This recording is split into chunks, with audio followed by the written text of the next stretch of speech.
Salut tout le monde, c'est Guimauve et aujourd'hui on se retrouve pour ma palle du Cold Winter Challenge. Et voilà, c'est quand même avec une petite émotion que je vous fais cette vidéo parce que c'est ma deuxième participation à ce challenge. En tout cas pour la chaîne, même si c'est vrai que avant d'avoir ma chaîne je faisais déjà le challenge. Là voilà, il y a quand même quelque chose d'un peu particulier, je suis vraiment très contente.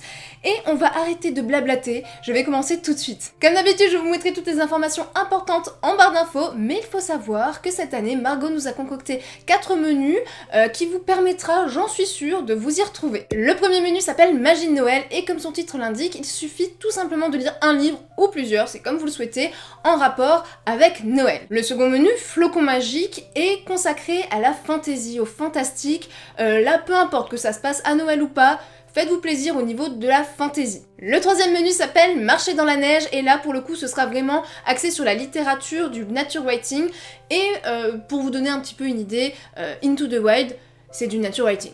Voilà. Et enfin le quatrième menu s'appelle Stalactite ou Stalagmite. Non, stalagmite, stalactite, ensanglanté, et là il faudra lire du thriller, du polar, du sanglant. Eh oui. Alors moi j'ai encore une fois réussi à préparer une palle où j'ai des livres qui peuvent valider plusieurs menus à la fois, hein, ça c'est... j'adore, hein, il n'y a que ça de vrai, et je vais commencer tout de suite. Il faut savoir que tous les livres que je n'ai pas pu lire l'année dernière dans ma sélection du coup pour ce challenge s'ajoutent effectivement à la palle de cette année, mais là ce que je vais vous présenter c'est tous les livres qui n'étaient pas présents du coup dans la palle de l'année dernière. Le premier livre que j'aimerais beaucoup lire c'est Ceci n'est pas qu'une comédie romantique de Julie Gredd. Et je sais, vous allez me dire, oui, Guimauve, tu lis de la romance, qu'est-ce que tu nous fais? Tu nous dis tout le temps que tu n'aimes pas ça. C'est vrai, d'ailleurs la seule romance que je me suis programmée pour le Pumpkin Autumn Challenge, je ne l'ai pas lue, mais là j'y crois, hein, vous voyez, parce que là on me vend du chalet dans la montagne, une nana qui est bloquée, moi ça me paraît très intéressant, et c'est vrai que l'année dernière pour le Cold Winter Challenge, j'avais quand même réussi à lire Nuit de Noël à Friday Harbor, c'était sympa, et je me dis que là ça peut l'être également, c'est tout petit, c'est écrit relativement gros, et justement je pense que c'est pile poil le genre de format qu'il me faut pour ce style de récit en fait, hein. Et voilà, et franchement, cette petite couverture, ok, franchement, ça vend du rêve. Le second livre que je vous présente, c'est Nosferatu de Joe Hill. C'est un livre que j'avais déjà présenté dans ma palle d'automne de l'année dernière, mais voilà, j'ai envie de le ressortir pour ce challenge. Pourquoi? Parce que Nosferatu, c'est un petit peu le livre qui va combiner tous les menus à la fois. Il faut savoir que Joe Hill est quand même un peu dans le thriller et le fantastique, donc autant vous dire que si je lis ce livre qui est en rapport avec Noël, étant donné que ça se passe à Christmas Land, je validerai à la fois la magie de Noël, Flocon Magique et Stalactite ensanglantée. C'est un petit peu le livre magique, hein, et voilà, et depuis le temps qu'il est dans ma bibliothèque, il serait peut-être temps que je les sorte. Pour le second menu, Flocon Magique, alors là j'ai pris vraiment fantasy fantastique au sens le plus large, parce que j'avais envie de caler des livres à tout prix. Et le premier, il s'agit de La Belle et la Bête de Marie le Prince de Beaumont. C'est une version que je n'ai pas encore lue. Personnellement, j'avais déjà lu celle de Madame de Villeneuve. Je tourne la tête parce que je regarde ma bibliothèque. Mais également celle de Robin McKinley. Et là je me suis dit que cette année j'allais me faire celui-ci. C'est un conte que j'apprécie beaucoup et je me dis que c'est peut-être voilà, l'occasion de découvrir une nouvelle réécriture.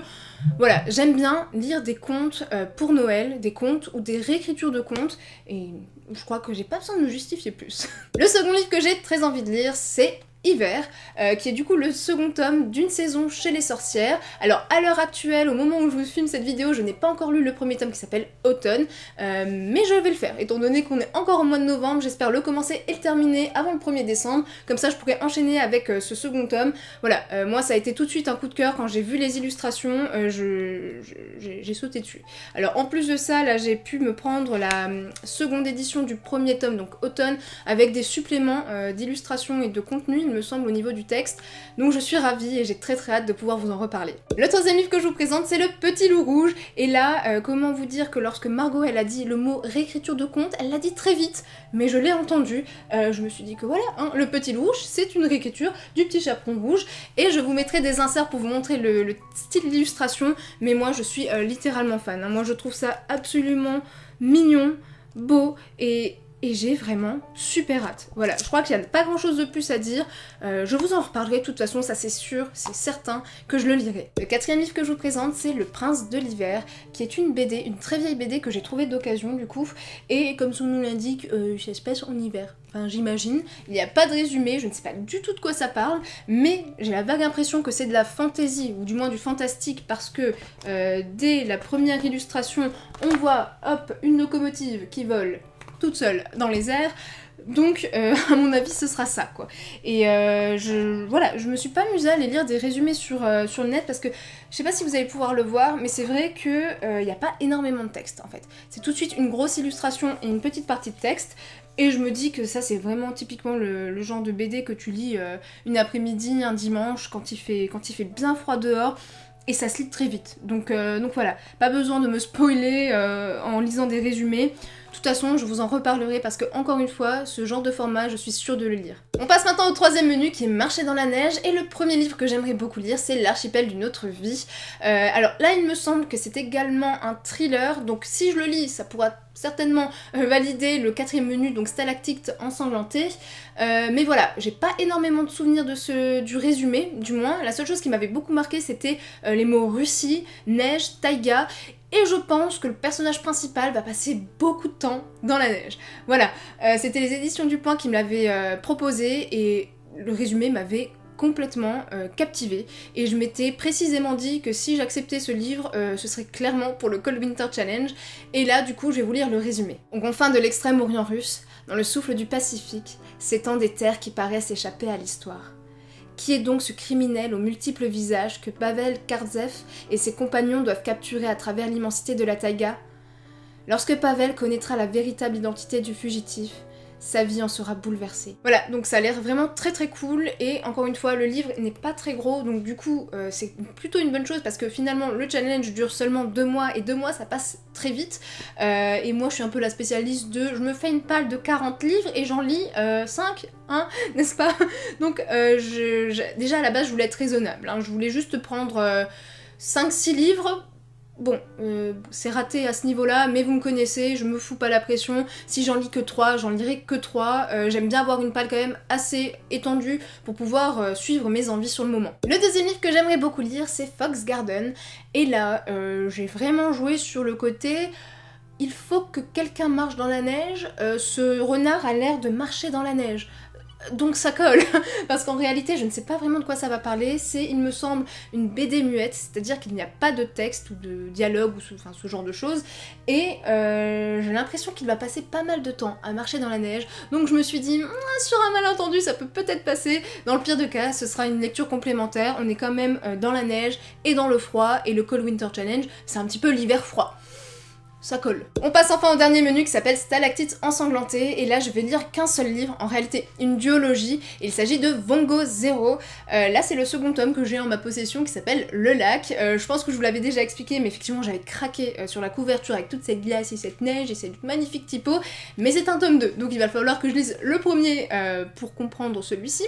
En tout cas, ce qui m'avait beaucoup tilté et beaucoup plu, c'est le fait que ça se passe en Russie. Alors il faut croire que là c'est quand même le deuxième livre que je vous présente qui se passe en Russie. Bon, bah le Cold Winter Challenge de cette année mettra à l'honneur la Russie. En tout cas, les gens sont bloqués dans un huis clos et voilà, c'est un petit peu post-apo de ce que j'avais compris. Il y a un virus qui s'était propagé et du coup, ben, les gens doivent survivre et se supporter les uns les autres. À mon avis, c'est pas très gai.